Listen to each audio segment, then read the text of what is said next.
அஸ்ஸலாமு அலைக்கும் ரஹ்மத்துல்லாஹி தஆலா பரக்காத்துஹு.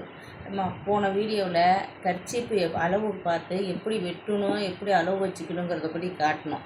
இப்போ அந்த கர்ச்சீப்பை மடக்கி எப்படி ஊசி வைக்கணும், எப்படி தைச்சிக்கிட்டு போகணுங்கிறத பற்றி காட்டுறோம். இன்ஷா அல்லாஹ் நீங்கள் பார்த்து பயன்பெறுங்க. இந்த ஊசி மடக்கி வைக்க போகிறாங்க. வைமா ஊசி மடக்கி எப்படி போடுறாங்கன்னு பார்த்துக்கோங்கம்மா. நல்லா ஊசியை இந்த மாதிரி தான் கோத்துக்கணும். ஃபஸ்ட்டில் மடக்கிக்கணும்.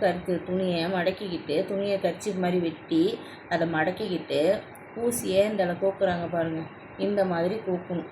இந்த மாதிரி போட்டு அதில் இன்னொரு கோர்வை கோத்து முடிச்சு போட்டுக்கணும். ஏன்னா முடிச்சு போட்டால் தான் நம்மளுக்கு உருவிக்கிட்டு வராது, பிரிஞ்சு வராது.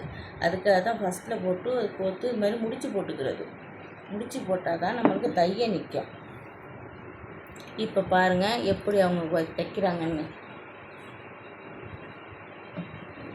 அப்படி தான், இந்த மாதிரி தான். இப்படி ஒரு குத்தி அப்புறம் இப்படி தைக்கணும். இப்படி தைச்சி இப்படி இது மாதிரி இழுத்துக்கிட்டே வந்தோம்னா அழகாக தைய வரும் உங்களுக்கு. இந்த மாதிரி தைக்கணும். இது மிஷின் தைய மாதிரியே வரும் உங்களுக்கு. சிலும்பல் வராது, சிட்டு சிலும்பல் இருக்காது, நல்லா தைக்க வரும். இப்படி பிடிச்சிக்கணும். கையை பார்த்துக்கணுமா, ஊசி குத்தும் போது கையில் குத்திக்கலாம். புதுசாக தைக்கிறவங்க கொஞ்சம் ஜாக்கிரதையாக தைங்க. ஏன்னா ஊசி கூர்மையாக இருக்குது. கூர்மையாக இருக்கிற ஊசி சறுக்குன்னு ஏறிடும். அதனால் கவனமாக தைங்கம்மா.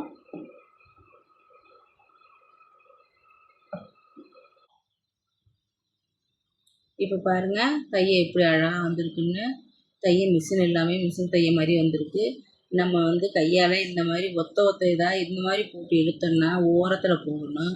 மிஷின் தைய மாதிரி வரும். நம்ம மிஷின் எல்லாருக்கும் இருக்குன்னு சொல்ல முடியாது. மிஷின் இல்லாதவங்க மிஷினை எதிர்பார்த்துட்டு இருக்கிறத விட இந்த மாதிரி அழகாக தைச்சிக்கிட்டோன்னா அழகான கர்ச்சீப் வந்துடுச்சு. இந்த தைச்சி முடித்து எப்படி ஃபினிஷ் பண்ணுறோன்னு பார்த்துக்கோங்க. இந்த இது முடித்து எப்படி முடித்து போடுறோம் அப்படின்னு பார்த்துக்கிட்டா இன்ஷா அல்லாஹ் உங்களுக்கு ஈஸியாக புரியும். இப்போ பாருங்கள், அந்த தையலை மிஷின் தைய மாதிரி சின்ன சின்னதாக அழகாக வந்திருக்கு. நம்ம இந்த மாதிரி தைச்சிக்கிட்டோன்னா நம்ம குழந்தைங்களுக்கு அழகாக கொடுத்து விடலாம், நம்ம வச்சுக்கலாம், நம்ம யூஸ் பண்ணலாம். எது நமக்கு யூஸ்ஃபுல்லான இதாக தான் இருக்கும். நம்ம எந்த பொருளையும் வேஸ்ட் பண்ண போகிறது கிடையாது, யூஸ் பண்ணுவோம் தான். இருந்தாலும் இது இன்னும் கொஞ்சம் நல்லாயிருக்கும், நல்லா வச்சு யூஸ் பண்ணிக்கிட்டு இருக்கலாம். இன்ஷா நம்ம இந்த இது மாதிரி தைச்சி யூஸ் பண்ணலாம். இது உங்களுக்கு பிடிச்சிருந்தா நாங்கள் தைச்சி ஃபினிஷ் பண்ணுறதை நல்லா பார்த்துக்கோங்க. எப்படி முடிச்சு போடுறோன்னு இதை பார்த்து முடிச்சுட்டு இதை சுற்றியும் காட்டுறேன். அழகாக இருக்கும் மிஷின் தைய மாதிரி. இதை உங்களுக்கு பிடிச்சிருந்துச்சுன்னா நீங்கள் பயன்படுத்திக்கிட்டு அடுத்தவங்களுக்கும் பயன்படுற மாதிரி இதை ஷேர் பண்ணுங்கள். நம்ம நன்மை நாடி செய்கிறோம். இன்ஷா அல்லாஹ் அவங்க பயன்பட்டாங்கன்னா, இப்போ நீங்களும் பயன்பட்டு அடுத்தவங்க பயன்பட்டாங்கன்னா நமக்கு நன்மை தான். அவங்களும் இதை கொண்டு பிரயோஜனமாக இருக்கும், பயன்படுவாங்க. இந்த பாருங்கள், முடிச்சு போட்டாச்சு. அழகாக வந்துடுச்சு பாருங்கள். சூப்பரான கர்ச்சீப் ரெடி ஆகிடுச்சு. இந்த கர்ச்சீப்பை நீங்கள் இது கையால் நீங்கள் எடுத்துகிட்டு போனாலும் கையால் தைச்சதுன்னு கண்டுபிடிக்க முடியாது. இப்படி தான் அப்போல்லாம் வச்சு யூஸ் பண்ணிகிட்டு இருந்தாங்க. இப்போ இடையில தான் மிஷின் வந்தது. அப்போல்லாம் ரசூல்லா காலத்தில் தான் இந்த மாதிரி தான் தைச்சி எல்லாமே போட்டுக்கிட்டாங்க. நம்ம புதுசாக ஆடைகளே இப்படி தான் கையால் தைப்பாங்களாம். அப்போ உள்ள பெண்மணிலாம் தைச்சாங்க. இப்போ நம்மெல்லாம் எல்லாம் ஈஸியாக மிஷினையும் கிரைண்டரையும் அதையும் எதிர்பார்க்கும். இப்போ பாருங்கள், அழகாக இருக்குது பாருங்கள் தைய. அழகாக சின்னதாக அழகாக மிஷின் தைய மாதிரியே இருக்குது பாருங்கள். இதே மாதிரி நீங்கள் தைச்சிங்கன்னா இது கண்டே பிடிக்க முடியாது.